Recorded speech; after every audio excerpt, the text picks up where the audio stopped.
ಇನ್ನು ಈ ಬಿಲ್ ಜಾರಿಗೆ ಬರುತ್ತಾ ಅನ್ನುವಂಥದ್ದು ಕೂಡ ಸಾಕಷ್ಟು ಕುತೂಹಲವನ್ನು ಮೂಡಿಸ್ತಾ ಇದೆ. ಸಂಸತ್ತಿನ 3/2 ಬೆಂಬಲ ಬೇಕಾಗುತ್ತೆ ಜಾರಿಗೆ ಬರಬೇಕು ಅಂತಾದ್ರೆ. ಲೋಕಸಭೆಯಲ್ಲಿ 362 ಸದಸ್ಯ ಬೆಂಬಲ ಅಗತ್ಯ ಇದೆ. ರಾಜ್ಯಸಭೆಯಲ್ಲಿ 163 ಸದಸ್ಯರ ಬೆಂಬಲ ಬೇಕಾಗುತ್ತೆ ಇದು ಜಾರಿಗೆ ಬರಬೇಕಾದ್ರೆ. ಒಟ್ಟು 15 ರಾಜ್ಯಗಳ ವಿಧಾನಸಭೆಯಲ್ಲಿ ಅಂಗೀಕಾರ ಆಗಬೇಕಾಗತ್ತೆ. ಅದಾದ ನಂತರ ರಾಷ್ಟ್ರಪತಿಗಳ ಅಂಗೀಕಾರ ಆಗಲಿದೆ. ಒಂದು ದೇಶ ಒಂದು ಚುನಾವಣೆ ಅದಕ್ಕೆ ಕ್ಯಾಬಿನೆಟ್ ಅಸ್ತು ನೀಡಿದರೆ 62 ರಾಜಕೀಯ ಪಕ್ಷಗಳನ್ನು ಇದಕ್ಕೆ ಸಂಬಂಧಪಟ್ಟಂತೆ ನಿಯೋಗ ಸಂಪರ್ಕವನ್ನು ಮಾಡಿದೆ. ಒಂದು ದೇಶ ಒಂದು ಚುನಾವಣೆಯ ಪರ 32 ಪಕ್ಷಗಳು ಇದೆ. 15 ಪಕ್ಷಗಳಿಂದ ಈ ಮಸೂದೆ ಜಾರಿಗೆ ವಿರೋಧಗಳು ವ್ಯಕ್ತ ಆಗ್ತಾ ಇದೆ.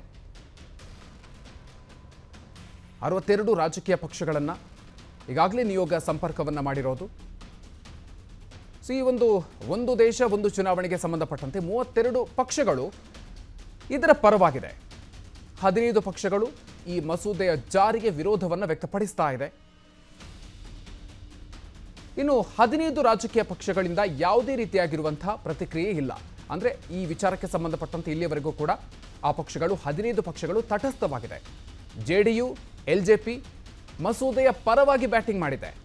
ಇನ್ನು ತಟಸ್ಥ ನಿಲುವು ಹೊಂದಿದಂತಹ ಎನ್ಡಿಎ ಮಿತ್ರ ಪಕ್ಷ ಟಿಡಿಪಿ, ಈ ವಿಚಾರಕ್ಕೆ ಸಂಬಂಧಪಟ್ಟಂತೆ ಟಿಡಿಪಿ ತಟಸ್ಥವಾಗಿರುವಂತಹ ನಿಲುವನ್ನು ಹೊಂದಿದೆ ಅನ್ನುವಂಥದ್ದು ಗಮನಿಸಬೇಕಾಗಿರುವಂತಹ ಅಂಶ. ಇನ್ನು ಯಾವ ಕಾರಣಕ್ಕಾಗಿ ಏನೇನು ಅನುಕೂಲ, ಸೊ ಅದನ್ನು ಕೂಡ ನಾವು ಗಮನಿಸ್ತಾ ಹೋಗೋಣ.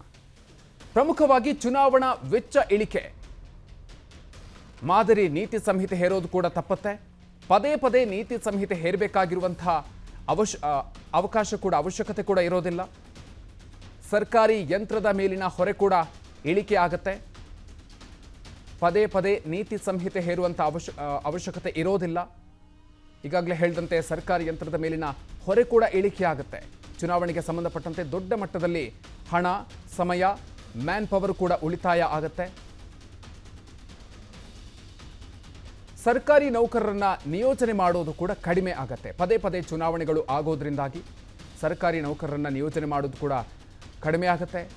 ಅದರ ಜೊತೆಗೆ ಭದ್ರತೆಗೆ ಸಂಬಂಧಪಟ್ಟಂತೆ ಸಿಬ್ಬಂದಿಯ ನಿಯೋಜನೆಗೆ ಕೂಡ ಇದು ಬಹಳಷ್ಟು ಅನುಕೂಲ ಆಗುತ್ತೆ. ಚುನಾವಣಾ ವೆಚ್ಚ ಕೂಡ ಭಾರಿ ಪ್ರಮಾಣದಲ್ಲಿ ಇಳಿಕೆಯಾಗುತ್ತೆ. ಚುನಾವಣಾ ವೆಚ್ಚ ಬಹಳಷ್ಟು ಹೆಚ್ಚಾಗತ್ತೆ. ಸೊ ಈ ಒಂದು ಕಾರಣದಿಂದಾಗಿ ಈ ಒನ್ ನೇಷನ್ ಒನ್ ಎಲೆಕ್ಷನ್ ಏನಿದೆ ಅದು ಬಹಳಷ್ಟು ಪ್ರಮುಖವಾಗಿರುವಂತಹ ಪಾತ್ರವನ್ನು ನಿರ್ವಹಿಸುತ್ತೆ ಅನ್ನುವಂಥದ್ದು. ಸೊ ಎಲ್ಲ ಕಾರಣಗಳಿಂದಾಗಿ ಈ ಒಂದು ನೀತಿಯ ಜಾರಿಗಾಗಿ ಈಗ ಕೇಂದ್ರ ಸರ್ಕಾರ ಒಲವನ್ನು ಹೊಂದಿರುವಂಥದ್ದು. ಸರ್ಕಾರ ಯಂತ್ರದ ಮೇಲೆ ಸದಾ ಒತ್ತಡ ಇರುತ್ತೆ. ಚುನಾವಣಾ ವೆಚ್ಚ ಹೆಚ್ಚಾಗಿರುವಂತಹ ಕಾರಣದಿಂದಾಗಿ ಪದೇ ಪದೇ ಎಲೆಕ್ಷನ್ಗಳು ಬರ್ತಾ ಇರುತ್ತೆ. ಬೇರೆ ಬೇರೆ ರಾಜ್ಯಗಳಲ್ಲಿ ಎಲೆಕ್ಷನ್ಗಳು ನಡೀತಾನೆ ಇರುತ್ತೆ. ಸೊ ಹಾಗಾಗಿ ಒಂದೇ ಸಮಯದಲ್ಲಿ ಎಲ್ಲ ರಾಜ್ಯಗಳ ಲೋಕಸಭಾ ಚುನಾವಣೆಯ ಜೊತೆಗೇನೆ ವಿಧಾನಸಭಾ ಎಲೆಕ್ಷನ್ ಕೂಡ ನಡೆಸುವಂಥ ಹಿನ್ನೆಲೆಯಲ್ಲೂ ಕೂಡ ಈ ಒಂದು ನಿರ್ಧಾರವನ್ನು ತೆಗೆದುಕೊಳ್ತಾ ಇರೋದು. ಈ ಬಿಲ್ ಪಾಸ್ ಮಾಡೋದಕ್ಕೆ ಈಗ ಕೇಂದ್ರ ಸಿದ್ಧತೆಯನ್ನು ಮಾಡಿಕೊಳ್ತಾ ಇದೆ. ಬನ್ನಿ ಬಗ್ಗೆ ಇನ್ನಷ್ಟು ಹೆಚ್ಚಿನ ಮಾಹಿತಿಯನ್ನು ನೀಡ್ತಾರೆ ನಮ್ಮ ಪ್ರತಿನಿಧಿ ಮಾರುತಿ ಪಾವಗಡ್. ಇದೀಗ ನಮ್ಮ ಜೊತೆಗೆ ನೇರ ಸಂಪರ್ಕದಲ್ಲಿ ಜಾಯ್ನ್ ಆಗ್ತಾ ಇದ್ದಾರೆ.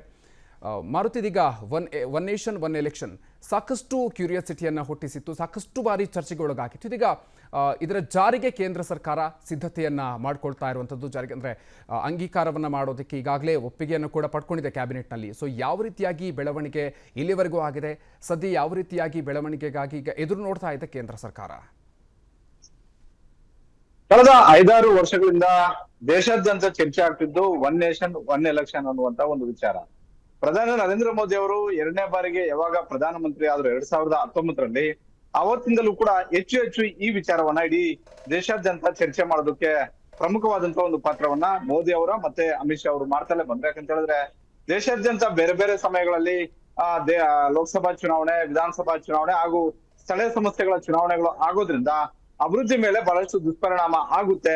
ಹೀಗಾಗಿ ಬೇರೆ ಬೇರೆ ದೇಶಗಳಲ್ಲಿ, ಪ್ರಜಾಪ್ರಭುತ್ವ ಇರುವಂತಹ ದೇಶಗಳಲ್ಲಿ ಯಾವ ರೀತಿಯಾಗಿ ಒನ್ ನೇಷನ್ ಒನ್ ಎಲೆಕ್ಷನ್ ಅನ್ನುವಂತ ಒಂದು ಪಾಲನೆ ಇದೆಯೋ ಅದೇ ರೀತಿಯಾದಂತಹ ಒಂದು ಕಾನೂನನ್ನ ದೇಶದಲ್ಲಿ ಜಾರಿಗೆ ತಂದ್ರೆ ಹೇಗಿರುತ್ತೆ ಅನ್ನುವಂತ ಒಂದು ಚರ್ಚೆ ಮೊದಲಿನಿಂದಲೂ ಕೂಡ ಇತ್ತು. ಆದ್ರೆ ಯಾವಾಗ ಪ್ರಧಾನಿ ನರೇಂದ್ರ ಮೋದಿ ಮತ್ತೆ ಅಮಿತ್ ಶಾ ಇಬ್ರು ಕೂಡ ಈ ವಿಚಾರವನ್ನ ಚರ್ಚಾ ವಿಷಯವಾಗಿ ಹೊರಗಡೆ ಬಿಟ್ರು, ಆ ಕ್ಷಣದಿಂದಲೂ ಕೂಡ ಕಾಂಗ್ರೆಸ್ ಸೇರಿದಂತೆ ಬಹುತೇಕ ಬಿಜೆಪಿಯನ್ನ ವಿರೋಧ ಮಾಡುವಂತಹ ಹಾಗೂ NDA ವಿರೋಧ ಮಾಡುವಂತಹ ಬಹುತೇಕ ಪಕ್ಷಗಳು ಈ ನಿಲುವನ್ನ ವಿರೋಧ ಮಾಡುವಂತಹ ಒಂದು ಕೆಲಸವನ್ನ ಮಾಡಿದ್ವು. ಆ ಒಂದು ನಿಲುವು ಇವತ್ತು ಕೂಡ ಕಾಂಗ್ರೆಸ್ ಸೇರಿದಂತೆ ಹಲವು ಪಕ್ಷಗಳದ್ದು ಇದ್ದೇ ಇದೆ.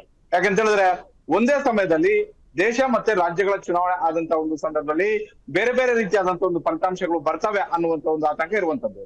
ದೇಶದ ಚುನಾವಣೆ ನಡೆಯುವಂತಾಗ, ಲೋಕಸಭಾ ಚುನಾವಣೆ ನಡೆಯುವಂತಾಗ ದೇಶದ ಬಗ್ಗೆ ಗಮನವನ್ನ ಇಟ್ಕೊಂಡು, ದೇಶದ ವಿಚಾರಗಳನ್ನ ಇಟ್ಕೊಂಡು ಸಹಜವಾಗಿ ಚುನಾವಣೆ ನಡೆಸುವಂತಹ ನಿರ್ಧಾರಕ್ಕೆ ಎಲ್ಲಾ ಪಕ್ಷಗಳು ಕೂಡ ಬರ್ತವೆ. ಅದನ್ನ ಆ ಸಂದರ್ಭದಲ್ಲಿ ರಾಜ್ಯಗಳ ಚುನಾವಣೆ ಆದಾಗ ಅದರ ಒಂದು ಕ್ರೆಡಿಟ್, ಅದರ ಒಂದು ಲಾಭ ರಾಷ್ಟ್ರೀಯ ಪಕ್ಷಗಳಿಗೆ ಹೆಚ್ಚಾಗುತ್ತೆ ಅನ್ನುವಂತ ಒಂದು ಆತಂಕ ಪ್ರಾದೇಶಿಕ ಪಕ್ಷಗಳಿಗೆ ಇರುವಂತದ್ದು. ಹೀಗಾಗಿ DMK ಆಗಿರ್ಬೋದು, ಅದರಲ್ಲೂ ಇವತ್ತು ಬಿಜೆಪಿ ಜೊತೆ ಇರುವಂತಹ ಚಂದ್ರಬಾಬು ನಾಯ್ಡು ಆಗಿರ್ಬೋದು, TDP ಆಗಿರ್ಬೋದು, ಅದೇ ರೀತಿ ಜನಸೇನಾ ಪಕ್ಷ ಆಗಿರ್ಬೋದು, ಬೇರೆ ಬೇರೆ ಎಲ್ಲೆಲ್ಲಿ ಪ್ರಾದೇಶಿಕ ಪಕ್ಷಗಳು ಇದಾವೋ, ಪಶ್ಚಿಮ ಬಂಗಾಳದಲ್ಲಿರುವಂತಹ ದೀದಿ ಅವರ ಸರ್ಕಾರ ಆಗಿರ್ಬೋದು, ಆ ಒಂದು ಪಕ್ಷ ಆಗಿರ್ಬೋದು, ಬಹುತೇಕ ಪಕ್ಷಗಳು ಒನ್ ನೇಷನ್ ಒನ್ ಎಲೆಕ್ಷನ್ ನಿಲುವಿಗೆ ಬಹಳಷ್ಟು ಆಕ್ಷೇಪವನ್ನು ವ್ಯಕ್ತಪಡಿಸ್ತಾ ಇದಾವೆ, ಅಸಮಾಧಾನವನ್ನು ವ್ಯಕ್ತಪಡಿಸ್ತವೆ. ಈ ನಡುವೆ ಕಳೆದ 2 ವರ್ಷಗಳ ಹಿಂದೆ ಗೋವಿಂದ್ ಅವರ ನೇತೃತ್ವದಲ್ಲಿ ನಡೆದಂತಹ ಒಂದು ರಚನೆ ಆದಂತಹ ಒಂದು ಸಮಿತಿ ಸಂಪೂರ್ಣವಾಗಿ ಇಡೀ ದೇಶಾದ್ಯಂತ ಇರುವಂತಹ ಎಲ್ಲಾ ರಾಜಕೀಯ ಪಕ್ಷಗಳ ಮುಖಂಡರುಗಳ ಅಭಿಪ್ರಾಯವನ್ನ ಸಂಗ್ರಹ ಮಾಡಿ ಒಂದು ಸಂಪೂರ್ಣವಾದಂತಹ ಒಂದು ರಿಪೋರ್ಟ್ ಅನ್ನ ಕೊಡಬೇಕು ಅನ್ನುವಂತಹ ಒಂದು ರೀತಿಯಲ್ಲಿ ಒಂದು ಸಮಿತಿಯನ್ನ ರಚನೆ ಮಾಡಿದ್ರು. ಆ ಸಮಿತಿ ರಾಷ್ಟ್ರಪತಿಗಳಿಗೆ ಒಂದು ರಿಪೋರ್ಟ್ ಅನ್ನ ಕೊಟ್ಟಿತ್ತು. ಒನ್ ನೇಷನ್ ಒನ್ ಎಲೆಕ್ಷನ್ ಮಾಡೋದ್ರಿಂದ ದೇಶದಲ್ಲಿ ಆಗುವಂತಹ ಒಂದು ಉಪಯೋಗಗಳೇನು, ಇದಕ್ಕೆ ಎಷ್ಟು ಪಕ್ಷಗಳು, ದೇಶದಲ್ಲಿ ಸುಮಾರು 68ಕ್ಕೂ ಅಧಿಕ ಪಕ್ಷಗಳು ಚುನಾವಣೆಯನ್ನ ಎದುರಿಸ್ತಾ ಇದ್ದಾವೆ. ಈ ಪಕ್ಷಗಳ ಪ್ರಮುಖ ಪಕ್ಷಗಳ ನಿಲುವೇನಿದೆ, ಪ್ರಾದೇಶಿಕ ಪಕ್ಷಗಳ ನಿಲುವೇನಿದೆ, ಎಷ್ಟು ಪಕ್ಷಗಳು ಒನ್ ನೇಷನ್ ಒನ್ ಎಲೆಕ್ಷನ್ ವಿಚಾರಕ್ಕೆ ಸಹಮತವನ್ನು ವ್ಯಕ್ತಪಡಿಸಿದವೆ, ಅದೇ ರೀತಿ ಎಷ್ಟು ಪಕ್ಷಗಳು ಇದಕ್ಕೆ ವಿರೋಧವನ್ನ ವ್ಯಕ್ತಪಡಿಸಿದವೆ ಅನ್ನುವಂತಹ ಒಂದು ರೀತಿಯಲ್ಲಿ ಸಂಪೂರ್ಣವಾದಂತಹ ಒಂದು ಡೀಟೇಲ್ ರಿಪೋರ್ಟ್ ಅನ್ನ ರಾಷ್ಟ್ರಪತಿಗಳು ಕೊಟ್ಟಿದ್ರು. ಅದು ಇವತ್ತು ಕ್ಯಾಬಿನೆಟ್ ಅಲ್ಲಿ, ಕೇಂದ್ರ ಸರ್ಕಾರ, ಪ್ರಧಾನಿ ನರೇಂದ್ರ ಮೋದಿ ಅವರ ಕ್ಯಾಬಿನೆಟ್ ಅಲ್ಲಿ ಅಂಗೀಕಾರ ಆಗಿದೆ. ಆ ರಿಪೋರ್ಟ್ ಅಂಗೀಕಾರ ಆಗಿದೆ. ಹೀಗಾಗಿ ಬಹುತೇಕ ಮುಂದಿನ ದಿನಗಳಲ್ಲಿ ಮುಂದೆ ಬರುವಂತಹ ಅಧಿವೇಶನ, ಚಳಿಗಾಲದ ಅಧಿವೇಶನದಲ್ಲಿ ಇದಕ್ಕೆ ಸಂಬಂಧಪಟ್ಟಂತೆ ಒಂದು ಬಿಲ್ ಅನ್ನ ಮಂಡನೆ ಮಾಡ್ತಾರೆ. ಆ ಸಂದರ್ಭದಲ್ಲಿ ಇವತ್ತು ಕೂಡ ಈಗಾಗಲೇ ಒನ್ ನೇಷನ್ ಒನ್ ಎಲೆಕ್ಷನ್ ವಿಚಾರಕ್ಕೆ ಸಂಬಂಧಪಟ್ಟಂತೆ ಬಹುತೇಕ ಕಾಂಗ್ರೆಸ್ ನಾಯಕರು ಅಸಮಾಧಾನವನ್ನು ವ್ಯಕ್ತಪಡಿಸ್ತಾ ಇದ್ದಾರೆ, ಆಕ್ಷೇಪವನ್ನು ವ್ಯಕ್ತಪಡಿಸ್ತಾ ಇದ್ದಾರೆ. DMK ಅವರು ಕೂಡ ಅದನ್ನ ಮುಂದುವರಿಸಿದ್ದಾರೆ. ಅದೇ ರೀತಿ ಪಶ್ಚಿಮ ಬಂಗಾಳದಲ್ಲಿರುವಂತಹ ಸರ್ಕಾರವು ಕೂಡ ಅದಕ್ಕೆ ಆಕ್ಷೇಪವನ್ನು ವ್ಯಕ್ತಪಡಿಸಿದೆ. ಜೊತೆಗೆ NDA ಪಾರ್ಟ್ನರ್ ಆಗಿರುವಂತಹ ಚಂದ್ರಬಾಬು ನಾಯ್ಡು ಅವರು ಇದ್ರ ಬಗ್ಗೆ ಸ್ಪಷ್ಟವಾದಂತಹ ಒಂದು ನಿಲುವನ್ನು ತೆಗೆದುಕೊಳ್ತಾ ಇಲ್ಲ. ಹೀಗಾಗಿ ಈ ಒನ್ ನೇಷನ್ ಒನ್ ಎಲೆಕ್ಷನ್ ಮಾಡೋದ್ರಿಂದ ಒಂದು ಕಡೆ ಚುನಾವಣಾ ವೆಚ್ಚವನ್ನ ಕಡಿಮೆ ಮಾಡೋದ್ರ ಜೊತೆಗೆ ಅಭಿವೃದ್ಧಿ ಕೆಲಸಗಳಿಗೆ ಆಗ್ತಿರುವಂತಹ ತೊಡಕುಗಳನ್ನ ನಿವಾರಿಸುವುದು ಆಗಿದ್ರು ಕೂಡ ನಮ್ಮ ದೇಶದಲ್ಲಿ ಪ್ರಜಾಪ್ರಭುತ್ವ ಇರುವಂತಹ ಹಾಗೂ ಇಷ್ಟೆಲ್ಲ ರಾಜ್ಯಗಳನ್ನ ಒಳಗೊಂಡಂತಹ ಒಕ್ಕೂಟ ವ್ಯವಸ್ಥೆಗೆ ಇದು ಪೂರಕವ ಅನ್ನುವಂತ ಒಂದು ಚರ್ಚೆ ಸಹಜವಾಗಿ ಇದ್ದೇ ಇದೆ. ಹೀಗಾಗಿ ಮುಂದಿನ ದಿನಗಳಲ್ಲಿ ಮುಂದೆ ಬರುವಂತಹ ಅಧಿವೇಶನದಲ್ಲಿ ಈ ವಿಚಾರವನ್ನ ಪ್ರಸ್ತಾಪ ಮಾಡಿದಾಗ, ಬಿಲ್ ಅನ್ನ ಪ್ರಸ್ತಾಪ ಮಾಡಿದಾಗ ಕೋಲಾಹಲ ಆಗೋದ್ರಲ್ಲಿ ಯಾವುದೇ ಅನುಮಾನವೂ ಕೂಡ ಇಲ್ಲ ಅಂತಾನೆ ಹೇಳ್ಬೋದು. Okay, thank you Maruti Pavagada. ಅನುಕ್ಷಣದ ಸುದ್ದಿಗಳಿಗಾಗಿ Vistara news YouTube channel subscribe ಮಾಡಿ. ಹೊಸ ಸುದ್ದಿಗಳ ನೋಟಿಫಿಕೇಶನ್ಗಾಗಿ ಬೆಲ್ ಐಕಾನ್ ಕ್ಲಿಕ್ ಮಾಡಿ. ಲೇಟೆಸ್ಟ್ ಅಪ್ಡೇಟ್ಸ್ಗಾಗಿ www.vistaranews.com ವೆಬ್ಸೈಟ್ಗೆ ವಿಸಿಟ್ ಮಾಡಿ. ಅಂಗೈಯಲ್ಲೇ ಜಗತ್ತಿನ ಸುದ್ದಿ ತಿಳಿಯಲು Vistara news Kannada app download ಮಾಡಿ.